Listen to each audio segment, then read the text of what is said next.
নমস্কার, মুক্ত আবহাওয়া ডিজিটাল প্ল্যাটফর্মের দর্শক বন্ধুরা, আমি প্রসেনজিৎ আবারও ফিরে এলাম আপনাদের সামনে তেতো কথা মিষ্টি জবাব এই অনুষ্ঠানে। হয়তো আমাদের ব্যাকগ্রাউন্ডটা দেখে আপনারা একটু অবাক হচ্ছেন যে একটু অন্যরকম ব্যাকগ্রাউন্ড, কিন্তু তেতো কথা মিষ্টি জবাব মূলত পলিটিক্যাল বা রাজনৈতিক ব্যক্তিত্বদের নিয়ে করা হয়। তো এই মুহূর্তে তো তৃণমূলে কংগ্রেসে কাউকে বাজারে পাওয়া যাচ্ছে না, কাউকে আমরা যে চ্যানেলে ডাকবো। সেক্ষেত্রে এখন যারা সরকারে আছেন বিজেপির নেতৃত্ব, তাদেরকেই বেশি আমাদের দরকার পড়বে, কারণ আগামী 5 বছরে তাদের ভবিষ্যৎ, তাদের আদর্শ, তাদের রূপরেখা, তারা কি ভাবছেন, মানুষ যে ভরসায় তাদেরকে নিয়ে এসছে সেগুলো কতটা বাস্তবায়িত হবে সেগুলো জানার জন্য। কিন্তু সমস্যা হচ্ছে বর্তমান সময়ে যে কোনো বিজেপির উচ্চস্তরীয় রাজনৈতিক নেতার কাছে যেতে গেলে আমাদেরকেও তাদের টাইম অ্যাডজাস্ট করে চলতে হচ্ছে, কারণ তারা এতটাই ব্যস্ত যে তারা আমাদের স্টুডিও আসবেন, তারপর ইন্টারভিউ, সেটা সম্ভব সবসময় হয়ে ওঠে না। আর আজকের এই বৃষ্টিমুখর দিনে সেটা তো আরও অসম্ভব। তো তার মধ্যেই আজকে আমরা অনেক কষ্ট করে আমরা পেয়েছি ডক্টর সৌম্যরাজ ব্যানার্জিকে, বিশিষ্ট চিকিৎসক আপনারা সবাই জানেন, এবং বর্ধমান জেলার বিজেপির জেলা সহসভাপতি। তো ডাক্তারবাবু, প্রথমেই আপনাকে একটা প্রশ্ন করি। এর আগে আপনি আমাদের স্টুডিও এসেছিলেন ভোটের আগে। আপনি তো একজন বিখ্যাত অর্থোপেডিক, তো তার সঙ্গে সঙ্গে আপনি জ্যোতিষ চর্চা কবে থেকে করতেন? না, জ্যোতিষ চর্চা বলবো না আমি। অ্যাকচুয়ালি যেটা হচ্ছে সেটা হচ্ছে বলতে পারেন যে মানুষের মন বুঝতে পারার চর্চা। মানুষের মনটা আমরা বুঝতে পেরেছিলাম, যেটা হয়তো অনেকে বুঝতে পারেনি। আপনি আমাদের স্টুডিও এসে আপনি যে দৃঢ় কণ্ঠে বলেছিলেন এবারে সরকার আপনাদের আসছে কত সিট, এবং প্রায় সেগুলো মিলেও গেছে। তো আমরা হয়তো ভাবছিলাম আপনি জ্যোতিষ চর্চা করেন, এবং নাহলে এরকম হুবহু মিলে গেল। এবং এটা কি আপনারা আগে থেকে রিড করতে পেরেছিলেন যে এবারে কিছু একটা বদলাতে চলেছে? হ্যাঁ, একদমই বলবো যে মানুষের মনটাকে আমরা রিড করতে পেরেছিলাম। মানুষ যে কি চাইছে সেটা আমরা বুঝতে পেরেছিলাম, এবং সেটা যে ইলেকশনের আগেই সেটা বলবো না, বহুদিন আগে থেকে বুঝতে পারছিলাম যে মানুষের মন আস্তে আস্তে পরিবর্তন হচ্ছে, এবং যত ইলেকশন কাছে এসছে এটা তত আরো স্পষ্ট হয়ে উঠেছে। আচ্ছা, আপনাদের কাছে মূল সাফল্য কোনটা? কেন্দ্রীয় সরকারে এখন বিজেপি, রাজ্য সরকারেও তো বিজেপি এসছেন, সেটা হচ্ছে আপনারা ক্ষমতায় আসাটা, না এই প্রথম ওয়েস্ট বেঙ্গলে এমন একটা ইলেকশন হলো যেটা ভোটের আগে এবং ভোটের পরে এক বিন্দু রক্তপাত হয়নি? না, সাফল্য কিন্তু সবটাই সাফল্য, কোনো একটা নয়। প্রথম কথা হচ্ছে এরকম একটা ইলেকশন করানো, যেখানে আমরা দেখেছি পঞ্চায়েত ইলেকশনের পর্যন্ত লাশের পর লাশ পড়ে যায়, সেখানে একটা বিধানসভা ইলেকশন হয়ে গেলে একটা লাশ তো দূরের কথা, একটা রক্ত পর্যন্ত ঝরেনি।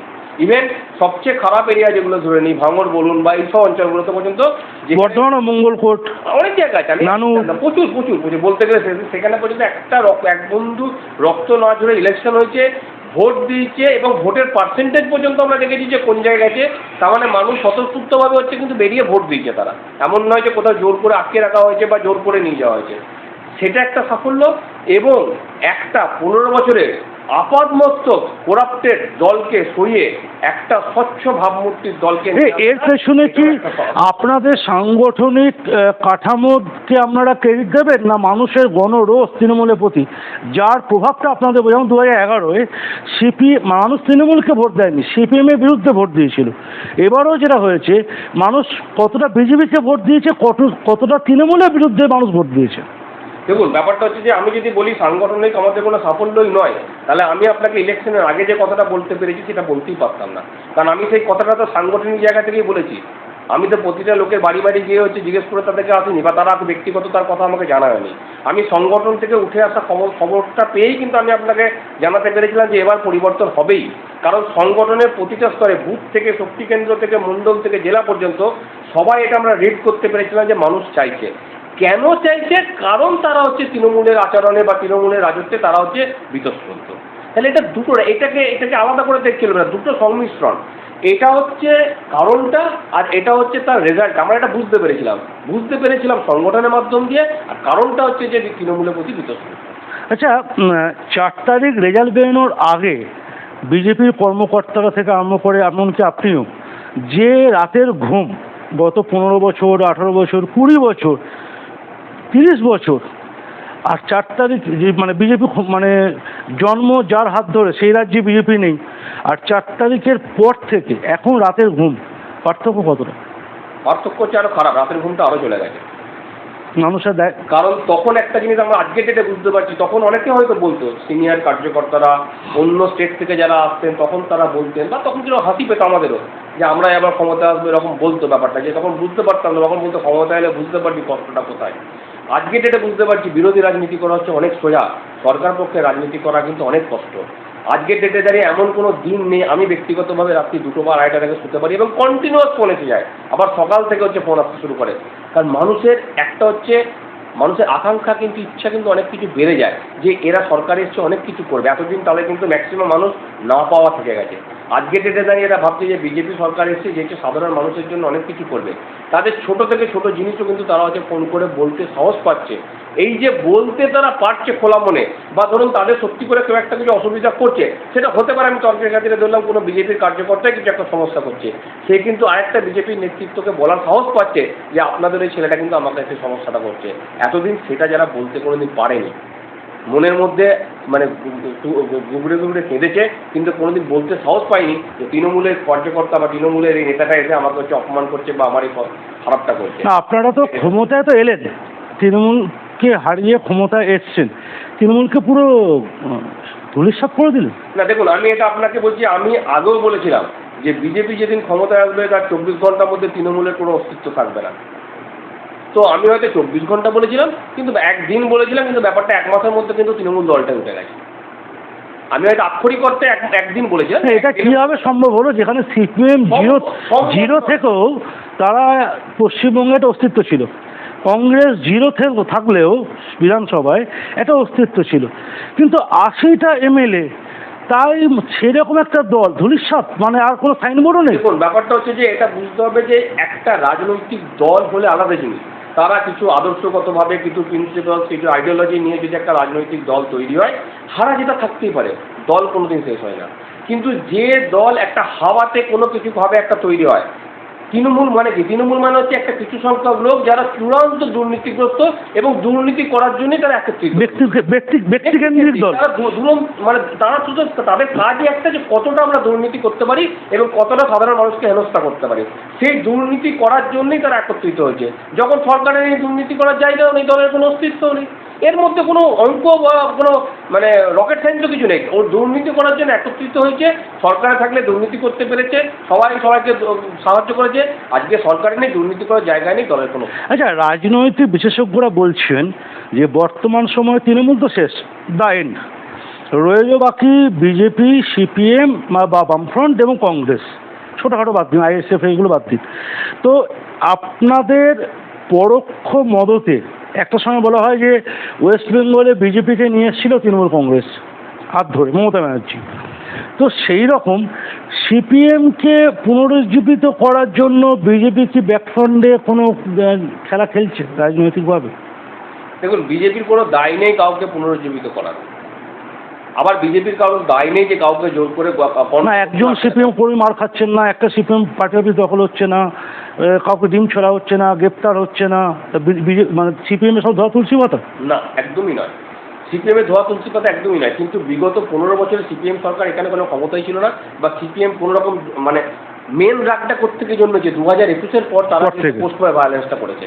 আপনি যদি 2011 দেখেন, 2016 দেখেন, তাহলে কিন্তু মানুষের মধ্যে তৃণমূলের প্রতি এই ধারণাটা ছিল একদমই ঠিক। কিন্তু 2021-এ যে মানে পোস্ট ভায়োলেন্স মানে এক্সট্রিম যে কাজটা করেছে, মানুষের রাগ, বিক্ষোভ, ক্ষোভ, দুঃখ সব কিছু কিন্তু তারপর থেকে হয়েছে। তো এই 2021-এর ঘটনাটা কিন্তু কোনো সিনারিওতে কিন্তু সিপিএম ছিল না যে তারা সেই রাগটা প্রকাশ করবে। স্বাভাবিকভাবে সিপিএমের মতো আছে, খাচ্ছে যাচ্ছে, ঘুরতে বেড়াচ্ছে, কারোর কোনো মাথা ব্যথা নেই, কোনো দায়ভারও নেই, কারোর কোনো ইন্টারেস্টও নেই। কিন্তু তৃণমূল যে কাজটা করেছে, বা এই 15 বছর আজকে দেখুন যা যা টিভিতে বেরোচ্ছে, একটা নেতা কাউকে পাওয়া যাচ্ছে যা ভাবমূর্তি উজ্জ্বল বা স্পষ্ট, এইটা কিন্তু মানুষ চোখে দেখতে পেরেছে। এবং 2015 থেকে মানে 11 থেকে 25 পর্যন্ত সোশ্যাল মিডিয়া যেভাবে অ্যাক্টিভ হয়েছে, প্রতিদিন কিন্তু মানুষ মোবাইল খুললে সেগুলো দেখতে পাচ্ছে। এই দেখে দেখে দেখে দেখে মানুষের মনে যে জিনিসটা খুব জন্মেছে তার বহিঃপ্রকাশ এটা হচ্ছে। 2011 আগে মানুষ কিন্তু, আমরা নিজেরা বলুন, আমরা কি নিজেরা আগে সোশ্যাল মিডিয়াতে 2011-তে এতটা জানতাম না? হোয়াটসঅ্যাপ করতাম, জানতাম, ফেসবুক করতাম, জানতাম, হ্যাঁ আমি টিভি দেখতাম, খবর দেখতাম। তো মানুষ যত দেখে, যত বুঝতে পারছে, প্রতিনিয়ত ঘটছে, তত হচ্ছে, তার বহিঃপ্রকাশগুলো ঘটছে। আচ্ছা, এই যে মানুষের বিপুল একটা প্রত্যাশার চাপ, ঠিক আছে, যেটা ঠিক 2011 সিপিএমের বিরুদ্ধে মমতা ব্যানার্জি বা তৃণমূল কংগ্রেসের উপর ছিল বিপুল একটা প্রত্যাশা চাপ। তৃণমূল কংগ্রেস মানে একদম রাজ্যটাকে সোনায় ভরিয়ে দেবে, সেই প্রত্যাশার চাপ। এখন তো আবার দুর্নীতি, সিপিএম আমলে এত দুর্নীতি আসেনি, অন্তত পচা ডিম কাউকে খেতে হয়নি।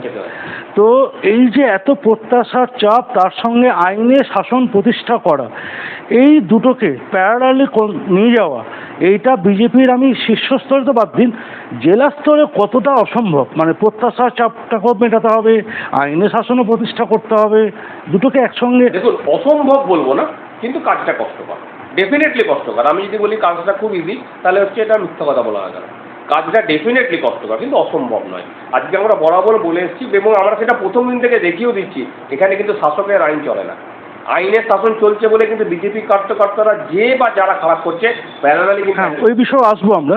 যে ইতিমধ্যে আমরা দেখতে পাচ্ছি মাত্র 1 মাস হলো, 1 মাস 2 দিন, এর মধ্যেই সারা জেলাতে সহ সারা রাজ্যে বিজেপির, এটা আগে ছিল আদি নব্য তৃণমূল জামানায়, এখন প্রকাশ্যে গোষ্ঠীদ্বন্দ্ব দেখা দিচ্ছে। এবং যেমন আমি বর্ধমান শহরের কথা বলি, 4 নম্বর ওয়ার্ডে আজকেই দেখা গেছে, 16 নম্বর ওয়ার্ডে দেখা গেছে মণ্ডল সভাপতি ভার্সেস মণ্ডল সম্পাদক, 12 নম্বর ওয়ার্ডে দেখা গেছে। ঠিক আছে, এই যে শুধুমাত্র শহরের কথা বললাম, এবং সারা রাজ্যে এই যে একটা গোষ্ঠীদ্বন্দ্ব চলছে, তো এইটা এর মধ্যেই শুরু হয়ে গেল। তার মানে এটা আমি বাকি 5 বছর কি হবে? এটার ব্যাখ্যাটা কিন্তু ভুল হচ্ছে। ঘটনাটা যেটা ঘটছে সেটা আপনি যেটা বলছেন, আমি আপনার সাথে একমত, ঘটনাটা ঘটেছে, কারণ সত্যি ঘটনা আমি অস্বীকার করবো। ব্যাখ্যাটা ভুল হচ্ছে, ব্যাখ্যাটার মধ্যে কোনো গোষ্ঠী দ্বন্দ্ব নেই। কি হয় ব্যাপারটা, যে হয়তো ধরুন আপনি তৃণমূল, আপনি আমার সাথে খুব খারাপ করেছিলেন, আমি সেই রাগটা আপনার ওপর মেটাতে গেলাম। আর একটা ব্যক্তি যেও হচ্ছে হয়তো বিজেপি, সে এটাকে বলতে গেল যে ছেড়ে দে না, এত এটাকে নিয়ে এত বাড়াবাড়ি ছেড়ে, তোকে করেছিল, সে হয়তো একটু ব্যাপারটাকে নিউট্রালাইজ করতে গেল। তখন এর সাথে এর একটা ক্লাস হলো কি, যে ও নিউট্রালাইজ করতে চাইলো আর এ কিছু একটা রিয়াকশানে কিছু করতে চাইলো। এটা বলতে পারে এটা একটা, মানে কি বলবো, মানে এটা অ্যাকশন রিয়াকশনের ব্যাপার, কিন্তু এটার মধ্যে গোষ্ঠী দ্বন্দ্ব কিছু নেই। আমাদের কোনো গোষ্ঠী নেই, আমরা একটাই গোষ্ঠী, সেটা হচ্ছে বিজেপি পদ্মফুল, এর কোনো গোষ্ঠী নেই। আগে তো ছিল আদি এবং নব্য। না, এটাও জোর করে তৈরি করা। আদি নব্য যদি গোষ্ঠী থাকতো তাহলে পশ্চিমবাংলায় 208টা সিট হচ্ছে বিজেপি পেত না।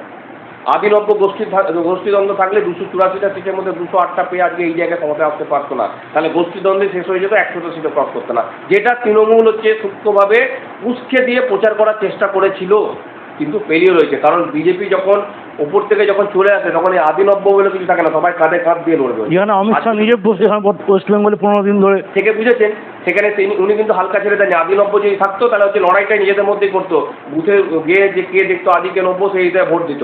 ভোট দেয়নি, ভোট দিয়েছে পদ্মফুলকে দেখে। না, কতটা পদ্মফুলকে দেখে, কতটা নরেন্দ্র মোদীকে দেখে, এবং কতটা বিজেপি সাংগঠনিক দক্ষতা, কতটা তৃণমূলের বিরুদ্ধে। দেখুন, আলটিমেটলি শেষে হচ্ছে সর্বপ্রথম হচ্ছে পদ্মফুল। নরেন্দ্র মোদী বলুন, অমিত শাহ বলুন, আমিই বলুন, একটা বুথ স্তরে বলুন, সবাই কিন্তু পদ্মফুলের নিচে, পদ্মফুলের ওপরে কেউ নয়।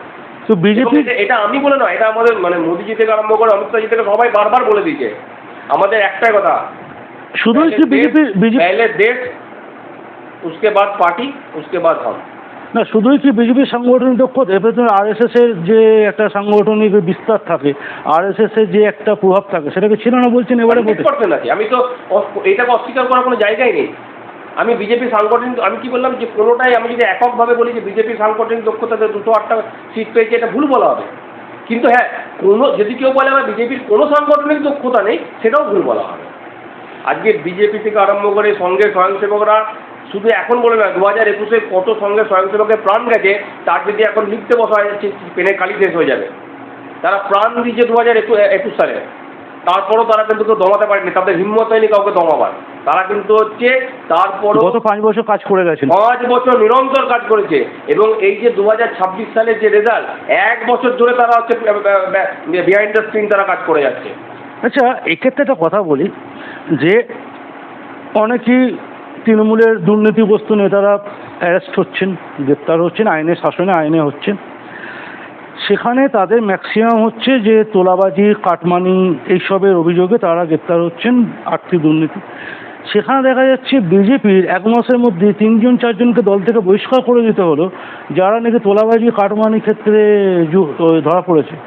এটাই তো আমার হুগলিতে ধরা পড়েছে। দেখুন, আমি এটাই বলছি যে কেউ ভুল করবে না, এর দায়িত্ব আমি নিতে পারবো না, কিন্তু বিজেপি দলের হচ্ছে গুরুত্ব এখানে যে তারা ভুলকে প্রশ্রয় দেয় না। তারা ভুলকে এটা বলে না ঠিক আছে ভাই তুই কাটমানি খেয়েছিস 25 আমাকে দে। তারা এই কাটমানি ভাগে যায় না, তারা তাকে দল থেকে বহিষ্কার করে। এটাই বিজেপি, আর এটাই হচ্ছে স্বয়ংসেবকদের। আমরা একটা কথা বলি যে সঙ্গ কিছু করে না, স্বয়ংসেবকরা কিছু ছাড়ে না। আচ্ছা, এবার আমরা একটু জেলা রাজনীতি ফিরে আসি। আপনারও সময় আমাকে দিয়েছেন কিছুক্ষণের জন্য। আচ্ছা, এই যে গ্রেপ্তারগুলো হচ্ছে, দেখা যাচ্ছে কারো বাড়িতে 20টা ত্রিপল, কারো বাড়িতে 25টা ত্রিপল, তো বলছে চোর চোর। তো আমরা যেটা জানতে পারছি অনেক ক্ষেত্রে, যেমন আমি একটা উদাহরণ দিতে পারি, একজন ভদ্রলোক যিনি এই যে ত্রিপলগুলো নিয়ে আসা হয় এসডিও কাছ থেকে রিকুইজিশন করে নিয়ে আসা হয়, প্রত্যেকটা এমএলএ বলুন কাউন্সিলর বলুন বাড়িতে কিছু থাকে আপৎকালীন, হুট করে ঝড় বৃষ্টি হলে কোথায় এসডিও অফিস দৌড়াবে, এবং কোনো একজন তৃণমূলের রাজনৈতিক নেতাকে এসডিও অফিস থেকে 5 তারিখে চিঠি দেওয়া হয়, আপনার কাছে যা মালপত্র আছে ফেরত দিন। উনি 8 তারিখে চিঠি দেন যে আমার কাছে প্রচুর আছে, আপনি গাড়ি পাঠান। 10 তারিখে এসডিও অফিস থেকে সরকারি গাড়ি যায়, সেই গাড়িতে যখন মাল তোলা হয় বলা হয় মাল পাচার করা হচ্ছে, চুরি করা হচ্ছে। তো একটা কাউন্সিলরের বাড়িতে 15-20টা 30টা ত্রিপল থাকলে সেটা তোলাবাজি কারমানি, সেই অভিযোগে তাকে ধরা হচ্ছে, ওগুলোকে হাইলাইট করা হচ্ছে। এটা কি রাজনৈতিক প্রতিহিংসা না মিডিয়া কভারেজের মাধ্যমে তৃণমূলকে? দেখুন, ব্যাপারটা হচ্ছে যে ওভারঅল তো একটা কনসেনসাস এটা মানুষের মধ্যে, আমি শুধু বর্ধমান বলবো না, পুরো রাজ্যের বাইরে, দেশের বাইরে একটা সব মানুষের কাছে ধারণা আছে যে তৃণমূল মানেই হচ্ছে চোর। চুরি করে তারা রাখে। এবার সে চুরি করে 10টা রেখেছে আপৎকালীন পরিস্থিতির জন্যে, না চুরি করে 100টা রেখেছে ঝেড়ে দেওয়ার জন্যে, এটা মানুষের পক্ষে সাময়িকভাবে দেখে বোঝা সম্ভব নয়। একটা গাড়িতে যখন ত্রিপল তোলা হচ্ছে, সে মানুষ কি করে বুঝবে যে সেটা চুরি করে রেখেছে না আপৎকালীন পরিস্থিতির জন্য? এটা কি গণরোষের একটা প্রতিফলন বলছে? গণরোষের একটা প্রতিফলন। মানুষ কি করে জানবে? এবং এটা তো আজকে হয়তো কেউ হয়তো মানলাম যে হয়তো সে 10টা বা 15টা হয়তো আপৎকালীন পরিস্থিতির জন্য সে হয়তো রেখেছে, কিন্তু বাস্তব তো এটাই যে আমরা তো টিভিতে দেখেছি যে একটা ক্লাবকে ঘিরে দিয়েছে ত্রিপল দিয়ে। একটা ক্লাবকে ত্রিপল দিয়ে ঘেরাটা হচ্ছে কোনো আপৎকালীন পরিস্থিতির জন্য নয়, সেটা গরিব মানুষের ছাদে দেওয়ার জন্যে। সেটা তারা পায়নি, তারা ঘিরে দিয়েছে। এবং এটা একটা এরকম বহু দেখেছি।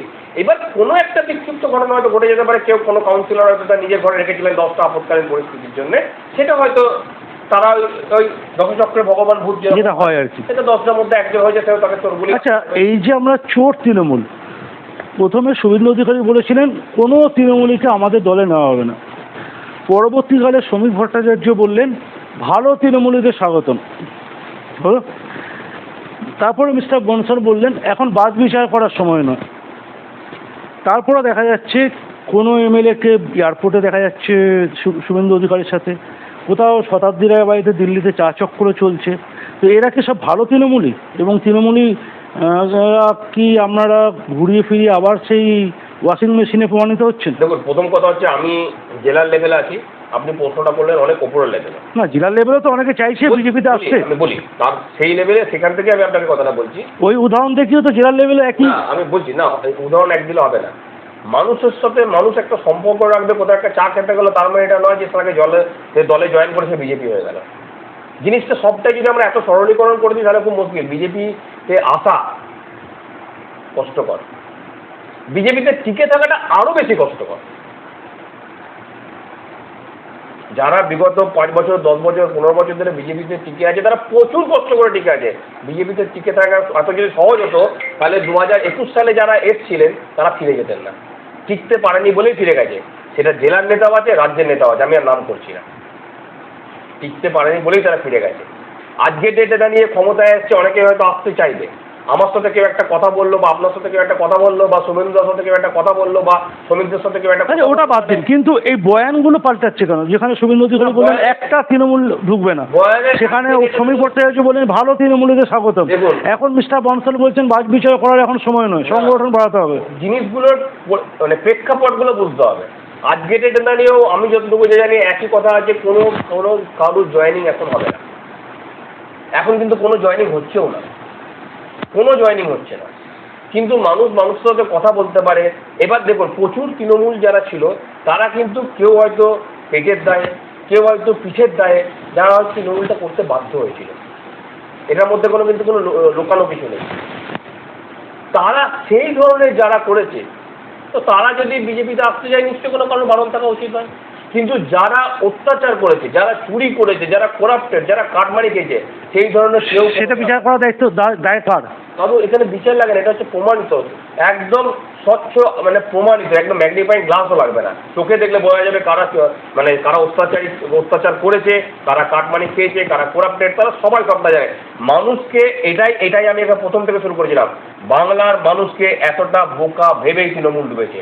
আমরা কিন্তু বাংলার মানুষকে তারাই তো এখন তো গেরুয়া গামছা প্রচুর বিক্রি হচ্ছে না, বাংলার মানুষ কিন্তু জানে বোঝে বলেই বিজেপিকে ভোটটা দিচ্ছে যে এ করাপ্টেড, একে ভোট দেবো না। বাংলা মানুষের মধ্যে আপনিও পড়েন, বাংলা মানুষের মধ্যে আমি উপর লেভেলে কথা বলছি না, আমি হ্যাঁ, যারা দেখুন একজন কাউন্সিলর যদি কাউকে চমকাতে যেত, কোনো একটা বিল্ডারকে, সে নিয়ে যেত না, সে কিছু ছেলেকে পাঠাতে, যে দাদা বলেছে কোনো প্রমোটারের কাছে গেল, দেখা করতে হবে, দাদা বলেছে ডেকে পাঠিয়েছে। সেই যে ছেলেগুলো, দাদার কথা বলছি না, দাদাকে আপনি চেনেন, সেই ছেলেগুলোকে আপনি চেনেন না, যাদেরকে লোকাল মানুষরা চেনে যে কীভাবে গুন্ডাগর্দি করেছে গত 15 বছরে, সেই মুখগুলোকে অতিষ্ঠ হয়ে যারা বিজেপিকে ভোট দিয়েছে, সেই মুখগুলোর কথা বলছি, তারাই যদি আবার বিজেপিতে আসে। দেখুন সেই মুখগুলো 4 তারিখে পরে গেরুয়া আবির মাখতে পারে, গেরুয়া উত্তরীয় নিতে পারে, কারণ আমি কাউকে আবির মাখা থেকে আটকাতে পারবো না।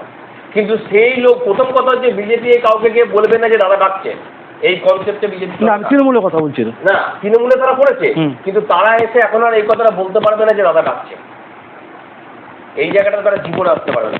আবির মেখে নিতে পারে, দেখুন আমি আবির মাখা কি করে আটকাবো, কেউ আটকাতে পারে। আমার জেলা সভাপতি যদি মনে করে যে কাউকে আবির মাখা আটকাবো, আমার এমএলএ যদি মনে করে কাউকে আবির মাখা আটকাতে পারবে না, সম্ভবই না কোন তাদের কাটতে হবে। কে কোথাও আবির মেখে নেবে, কে কোন একটা আমরা বিজয় মিছিল বার করলাম, তার সঙ্গে কে ঢুকে ছবি তুলে নিল, কী করে আটকাবো, কী করে চিনবো? এই জিনিস আটকানো সম্ভব না। কিন্তু তারা কোনো সামনের লাইনে এসে হচ্ছে আবার যে একই কাজ করতে পারবে না, এই গ্যারান্টি আমি দিতে পারি। আর একটা সার্বিক প্রশ্ন করে আমি যে শহর স্তরে আসবো, সেটা হচ্ছে ভোটের আগে বারবার প্রচার করা হচ্ছিল অন্নপূর্ণা ভাণ্ডার এবং আয়ুষ্মান ভারত, ঢাক ঢোল বাজিয়ে প্রচার করা হয়েছিল, কিন্তু মানে ওটা ছিল সমুদ্রের ওপর একটুখানি যে বরফ টুকরো দেখা যায় সেইটুকু, তলায় যে 90%, ওটাকে আপনারা গোপন করে দিয়েছিলেন, যেটা এখন এবার বেরোচ্ছে। এই অন্নপূর্ণা ভাণ্ডার এখন ফর্ম ফিল আপ করতে গেলে 1000 রকমের বায়নাক্কা, 14 পাতার ফর্ম, তখন তো এগুলো বলা হয়নি।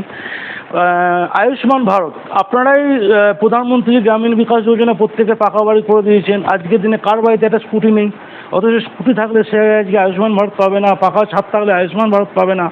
অন্নপূর্ণা যোজনা 1000 রকমের ফ্যাকরা করেছেন, 12 পাতার ফর্ম করেছেন, সাধারণ মানুষ পরিষ্কার বলতে চাইছে, তখন তো এই কথাগুলো বলেননি, তখন গোপন এজেন্ডা ছিল। কোনো গোপন এজেন্ডা নাই। আপনারা দেখেছেন যে শুভেন্দুদা নবান্ন থেকে পরিষ্কার বলেছে, যে আমাদের মাননীয় মুখ্যমন্ত্রী পরিষ্কার বলেছে যে 33 লক্ষ ভুয়ো নাম এখন পর্যন্ত বেরিয়েছে লক্ষ্মী ভাণ্ডারে। ইভেন মেদিনীপুরে একজনকার কথা বলেছে যে অ্যারেস্ট হয়েছে, সে একটা পুরুষ ছেলে ধরা পড়েছে, লক্ষ্মী ভাণ্ডার পেয়েছে। তাহলে একটা দল, একটা সরকার এরকমভাবে করাপশন করে গেছে বলে আমাদেরকে সেই পদ্ধতি চলে যেতে হবে।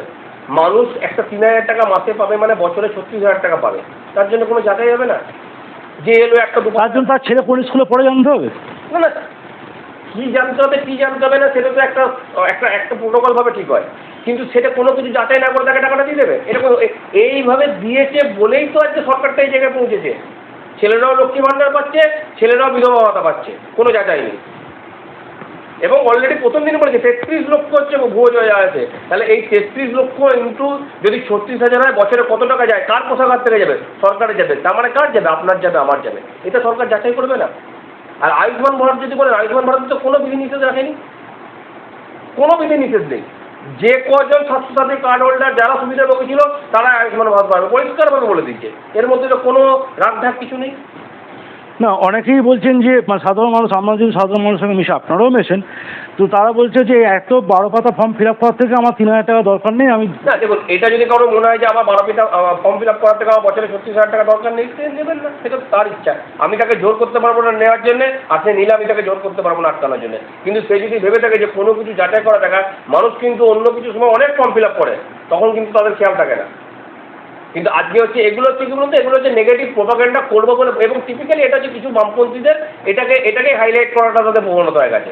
কিন্তু যারা আজকে যে মানুষটা গ্রামে খেতে পায় না, তার কাছে কিন্তু মাসে 3000 টাকাটা কিন্তু অনেক, সে তখন ভাববে না 12 পাতার ফর্ম ফিল আপ করছে না, সেই মানুষটা কিন্তু 12 পাতার ফর্ম ফিল আপ করতে পারবেন না, দরকার নেই। তার জন্য তো অনেক আমরা তো ক্যাম্প করে ফর্ম ফিল আপ, তারা 500 টাকা করে ঘুষ নিচ্ছে না, কেউ কোথাও নিচ্ছে না। এই বলে কিছু জিনিস হচ্ছে রটানো হচ্ছে।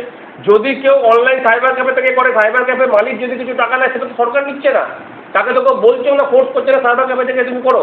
আমাদের অনলাইন আমাদের যে অফলাইন ক্যাম্প আছে, ক্যাম্পে এসে করো। ক্যাম্পে আমাদের কার্যকর্তারা সকাল থেকে রাত পর্যন্ত বসে ফর্ম ফিল আপ করে দিচ্ছে, তার জন্য কেউ 5টা পয়সা কথা বলছে। অফলাইনে তো বলছে কাজ হবে না, সেটা আবার অনলাইনে ফিল আপ করতে হবে।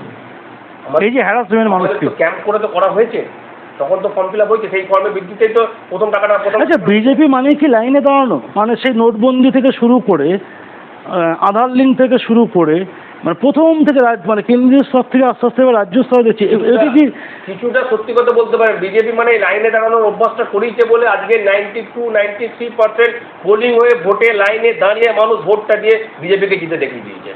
লাইনে দাঁড়িয়ে ভোটটা দিয়েছে, বাড়ি থেকে কেউ দেয়নি। মানে একটা সঠিক উত্তর দিলেন, মানে খুব ভালো লাগলো উত্তরটা। আচ্ছা, এবার লাস্ট আর 2-3টে প্রশ্ন করবো, আপনাকে আর টাইম নেব না। সেটা হচ্ছে যে আমরা যেমন সিপিএমের আমলে বা তৃণমূলের আমলে জানতাম যে জেলা কমিটি সিপিএমের যেমন ছিল, জেলা committee, local committee, zonal committee, booth committee, তৃণমূলেরও ছিল ওয়ার্ড সভাপতি বা কাউন্সিলর, বিধায়ক। বিজেপি সাধারণ মানুষের একটা সমস্যা হচ্ছে এখনো ওয়ার্ডে ওয়ার্ডে এই যে আপনাদের সাংগঠনিক মানে যে স্ট্রাকচারটা বুঝতে পারছে না। মানে অনেকে ভাবছে মণ্ডল মানে হচ্ছে প্রতিটা বুথের মণ্ডল, পরে জানতে পারছে না মণ্ডল মানে হচ্ছে এক একটা মণ্ডলের আন্ডারে 4টে করে ওয়ার্ড, 5টা করে ওয়ার্ড। এই যে সাংগঠনিক স্ট্রাকচারটা কোন মানুষ এখন বিভিন্ন ওয়ার্ডে কাউ খুঁজেই পাচ্ছে না কোনো সমস্যার কথা বলতে গেলে, এই স্ট্রাকচারটা আপনারা ক্লিয়ার করছেন না, মানে সাধারণ মানুষের কাছে ক্লিয়ার না। 34 বছর বামফ্রন্ট ক্ষমতায় ছিল, প্রথম বছরে কি বামফ্রন্টের সব স্ট্রাকচারটা সবাই জেনে গেছিল? জানেনি, আস্তে আস্তে জেনেছিল। আজকে বিজেপি ক্ষমতায় এসে সবে 1 মাস হলো। মানুষ যদি এতটাই ইমপ্রেশন হয়ে পড়ে যে আমি একদিনের মধ্যে সবটা জেনে যাবো, হবে না। মানুষ যাবে কার কাছে এখন বিভিন্ন সমস্যায় পড়লে? দেখুন, তৃণমূলে কাউন্সিলর দেখা পাওয়া যাচ্ছে না, জানতে হয় না। কিন্তু বিজেপি যারা করেছে তারা বুক চিতে বিজেপি করেছে। কোনো পাড়ার কোনো মানুষকে বিজেপি করেছে বলে চিনতে কাউকে কোথাও যেতে হয় না। আমি বিজেপি করেছি, আমাকে কাউকে চেনাতে যেতে হবে না, মানুষ বর্ধমানের মধ্যে জানে। সেরকম প্রতিটা পাড়া কারা কারা বিজেপি করেছে তাদের কাউকে আলাদা করে চেনাতে হবে না। সেই পাড়ার লোকজন জানে যে না এই লোকটা, এই ছেলেটা বিজেপি করতো এবং দীর্ঘদিন ধরে করছে, কাউকে চেনাতে হবে না, সে তার কাছেই যাবে, সেই ব্যবস্থা করে দেবে। এরকম আমাদের বিষয়টা নয় যে আমাদের সব কিছু একটা জায়গা থেকে করতে। এখানেও ওই তৃণমূলের মতো প্রতিটা ওয়ার্ডে 4টে করে বিজেপি অফিস হবে না তো? না, এরকম কোনো নেতার বাড়িতে একটা করে অফিস পরিষ্কারের আমরা বলা আছে কোনো কিছু হবে না, হবে না, এটুকু আপনি নির্দিষ্ট রাখতে পারেন। এটা সাধারণ মানুষ দেখছেন শুনছেন, তারা একদম নিশ্চিন্ত। সাধারণ মানুষের সামনে বলছি এটা পরিষ্কার দেখে নেবে, আজকে নয়, আজ থেকে 5 বছর পরও একটা ওয়ার্ডে 4টে করে অফিস হচ্ছে কিনা দেখে মিলিয়ে নেবে। আচ্ছা, আর একটা হচ্ছে যে এটা একটা প্রতিটা দাদার অফিস, হ্যাঁ দাদার অফিস এখানে কনসেপ্ট চলবে না। এখানে পদ্মফুলের অফিস, সেটা যেরকম যা নিয়ম মেনে চলার, গোটা পশ্চিমবাংলাতে এক নিয়ম মেনে চলবে। জেলা মানে জায়গা ভিত্তিক আলাদা করে দাদার নিয়মে চলবে না। এখানে নতুন করে জেলা কমিটি, তারপরে মণ্ডল কমিটি, তারপরে শক্তি কেন্দ্র কমিটি, তারপরে বুথ কমিটি, এই যে গঠনটা হবে, এইটা হওয়ার পরে মানুষের কাছে পুরো ছবিটা আশা করি পরিষ্কার হবে, এরকম একটা শোনা যাচ্ছে। সাংগঠনিক ধাঁচা তো সাংগঠনিক ওপর থেকে সিদ্ধান্ত হবে, সেইভাবেই চেঞ্জ হবে। এটা যদি জেলার ভিত্তিতে আমরা বলে দিই যে আমরা এখানে সবাই তো সবাইকার কাছে তো সৌম্যরাজ ব্যানার্জি অ্যাভেলেবেল নন, বা অঞ্জন মুখার্জি বা মৌমিতা দি, কাউকে অ্যাভেলেবেল হতে হবে না, কিন্তু সবার কাছে তার পাড়ার ছেলেটা কিন্তু অ্যাভেলেবেল। তার যদি কিছু সমস্যা থাকে, কিছু অসুবিধা থাকে, সেটা তার পাড়ার ছেলেকে বললেই সমাধান হয়ে যাবে। এরকম বিষয়টা নয় যে কাউকে স্পেসিফিক কারোর কাছে পৌঁছালে সমাধান হবে, নালে সমাধান হবে না, এরকম বিষয়টা নয়। শেষ প্রশ্ন, আর টাইম নেব না, সেটা হচ্ছে বর্ধমান শহরের, আমি এবার প্রপার বর্ধমান শহরে চলে আসি। বর্ধমান শহরের এমন কোনো দিক নেই যেটা খুব সুব্যবস্থা বলা যায়। সে হসপিটাল বলুন, প্রাইভেট হসপিটাল বলুন, নার্সিংহোম বলুন, শিক্ষাক্ষেত্র বলুন, ব্যবসা ক্ষেত্রে বলুন, রাস্তাঘাট বলুন, নিকাশি ব্যবস্থা বলুন, সর্বক্ষেত্রে। তো আমাদের যিনি বিধায়ক হয়েছেন, এটা আমাদের কাছে গর্বের বিষয় যে আমরা একজন শিক্ষিত বিধায়ককে পেয়েছি, এটা অস্বীকার করার কোনো জায়গা না, এবং অত্যন্ত ভদ্র, অমায়িক এবং একজন মাটির মানুষকে পেয়েছি। এবং ইলেকশনের টাইমে উনি যে পরিশ্রম করছেন, যেভাবে এখনো দৌড়ে বেড়াচ্ছেন যেভাবে, সেটা তো ছেড়ে দিচ্ছি আমি সেই সময় থেকে বলছি। হ্যাঁ, এটা লড়াকু এবং মানে কাছের মেয়ে, উনি দেখিয়ে দিয়েছেন। একটা সময় বলা হতো যে বাংলা নিজের মেয়েকেই চায়, এখন সত্যি করে বর্ধমান নিজের মেয়েকেই পেয়েছে। এটা আমি একজন সাংবাদিক হিসাবে কেউ যদি বলে আমি কোনো একটা দলের হয়ে বলছি তা নয়, আমি একদম দেখুন সত্যিটা কাউকে আলাদাভাবে কিছু কোনো স্পেসিফিকভাবে বলতে হয় না, যেটা সত্যি সেটা সত্যি। এইবার এই যে বিপুল চাপ, শহরে যে এত অব্যবস্থা, অবৈধ নির্মাণ থেকে শুরু করে প্রচুর যা বলে শেষ করা যাবে না, এই সব কিছু একা বিধায়ককে সামলানো, তিনি এখন প্রতিমন্ত্রী হয়েছেন, তারও একটা বিশাল দায়িত্ব আছে। সেক্ষেত্রে জেলার যে শহর কমিটি, শহরে যারা দায়িত্বে আছেন, তাদেরকে কি দায়িত্ব ভাগ করে দেওয়া হবে, না সব কিছু বিধায়কের উপরে ছেড়ে দেওয়া হবে? বিধায়কের সব করবেন না, বিধায়কের এত সময়ও নেই যে হচ্ছে পাড়ার একটা ঝামেলা থেকে আরম্ভ করে হচ্ছে মন্ত্রিত্ব পর্যন্ত সবটা সামলাবেন।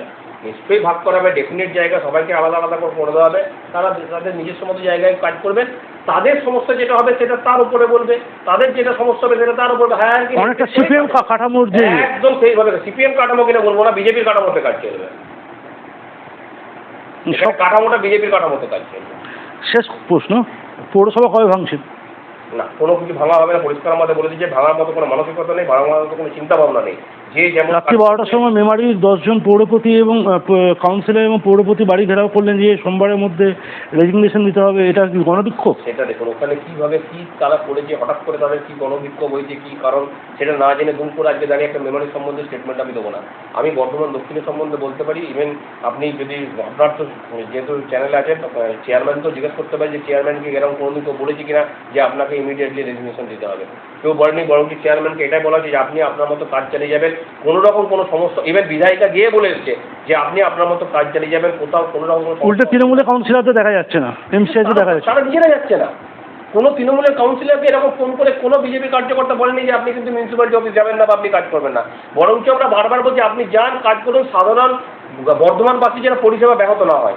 কিন্তু তারা এতটাই দুর্নীতি করে রেখেছে, তারা নিজেরা ভয়ে যাচ্ছে না। এটা না গেলে আমি তো জোর করে তাকে টেনে নিয়ে যেতে পারবো না। এইবার নিয়মে যখন যদি কেউ যদি না যায়, চেয়ারম্যান যদি চালাতে না পারেন, উনি যদি চিঠি লেখে যদি নিজে ছেড়ে দিতে চান আলাদা ব্যাপার। আচ্ছা, আমি 3-4টে পয়েন্ট বলছি। শিক্ষা, বর্ধমান শহরে স্বাস্থ্য, যার সঙ্গে আপনিও যুক্ত আছেন, অবৈধ নির্মাণ, পুকুর বোজানো, রাস্তাঘাটে যে যানজট, টোটোর সমস্যা, যেগুলো মানুষের নিত্যনৈতিক সমস্যা, এবং অমৃত প্রকল্পের জল, পানীয় জল, এই মূলত এই কটা বিষয় বিজেপি সাধারণ মানুষকে টাইম লাইন দিতে পারে যে এই টাইমের মধ্যে, 3 মাসের মধ্যে কি 6 মাসের মধ্যে এই সমস্যাগুলো আমরা। জিনিসটা বর্ধমান শহরকে একটা ডিস্ট্রিক্ট টাউন এমনভাবে ঘেঁটে রেখেছে যেটা আজকের ডেটে দাঁড়িয়ে একটা টাইম লাইন দিয়ে বলা সম্ভব নয় যে 3 মাসের মধ্যে এভরিথিং উইল ডু ওকে, কি 6 মাসের মধ্যে এভরিথিং উইল ডু। বাট একটা কথা বলতে পারি, যেগুলো আপনি একটা একটা করে পয়েন্ট করলেন, অল উইল বি অ্যাডজাস্ট। বিধায়িকা সাথে উনি পরিষ্কার বলে দিয়েছেন, আমাদের সাথে পরিষ্কার কথা হয়েছে, সবটাকে অ্যাডজাস্ট করা হবে। কিন্তু টাইম লাইন দিয়ে বলে দেওয়া 6 মাসের মধ্যে করে দেবো, এটা বাজে কথা বলা হয়। তো শেষ কথা, তাহলে মানুষের মধ্যে এখন ভয় আউট, ভরসা ইন। এবং মোটামুটি ধরে রাখতে পারেন 34 বছরের জায়গায় আমরা 40 বছর থেকে 50 বছর টার্গেট নিয়ে চলছি, কেউ সরাতে পারবে না। কারণ যা কাজ করবো মানুষ স্বেচ্ছায় ভোট দেবে, হাত গুটিয়ে ভোট নিতে। সেটা মমতা ব্যানার্জি বলেছেন 1 বছরে 5 বছরে কাজ করে দিয়েছিলাম। না, আমি কি বলছি, করে দেখিয়ে দেবো। আমি আজকে আপনাকে বলছি না যে আমি 1 মাসের মধ্যে 5 বছরের কাজ করে দিয়েছি। আমি বলছি যা কাজ করব মানুষকে আমাকে হাত গুটিয়ে ভোট নিতে হবে না। ওই যখন নমিনেশনের সময় বাইরে দাঁড়িয়ে হচ্ছে মেরে ধরে হচ্ছে বিরোধী রাজনৈতিক দলকে দাঁড়াতে হবে না, তারা এমনি আসবে না বা এলে ভোট পাবে না। কারণ ভারত, পশ্চিমবাংলা বলে নয়, ভারতবর্ষের বাকি জায়গাগুলোতে এটা আমরা করে দেখিয়ে দিই। ঠিক আছে, আজকে আর সময় নেবো না, কারণ এখনও জাতীয় রাজনীতি নিয়ে অনেক কিছু প্রশ্ন ছিল, সেগুলো পরে আর একদিন আপনার সঙ্গে নিশ্চয়ই সময় পাবো। আপনি প্রচণ্ড ব্যস্ত, একটার পর একটা ফোন আসছে। তো দর্শক বন্ধুরা দেখলেন ডক্টর সৌম্যরাজ ব্যানার্জি, যিনি বিশিষ্ট চিকিৎসক বর্ধমান শহরে এবং বিজেপির ডিস্ট্রিক্ট ভাইস প্রেসিডেন্ট। তো তিনি পরিষ্কার বলে দিলেন, তা আমরা আপনাদের যে আয়ুষ্মান ভারত বা মূল যে সমস্যা ছিল আয়ুষ্মান ভারত বা অন্নপূর্ণা যোজনা বা বিভিন্ন ক্ষেত্রে উনি খোলাখুলি বলে দিলেন। আর কোনো পাড়ায় কেউ গুন্ডামি করলে, মস্তানি করলে তার শায়েস্তা কী করে করতে হয় সেটা ওনারা জানেন। বিজেপি থেকে কোনো রকম এই ধরনের কোনো হুমকি চুমকি দাদাগিরি কোনো সম্ভাবনা নেই, এই আশ্বাস তিনি দিলেন। এবং আগামী দিনে আপনারা লক্ষ্য রাখুন, সবে তো 1 মাস, আগামী দিনে বর্ধমান শহরকে কীভাবে সাজিয়ে তুলতে হয়, সেটা যেমন গোটা রাজ্যকে মাননীয় মুখ্যমন্ত্রী এবং তার টিম সাজিয়ে তুলবেন, তেমনি বর্ধমান জেলাসহ বর্ধমান সদর শহর বর্ধমানকে সাজিয়ে তোলার দায়িত্ব অঙ্গীকার উনি করলেন। আগামী দিনে আবার দেখা হবে কোনো একটা এপিসোডে। ভালো থাকবেন, নমস্কার।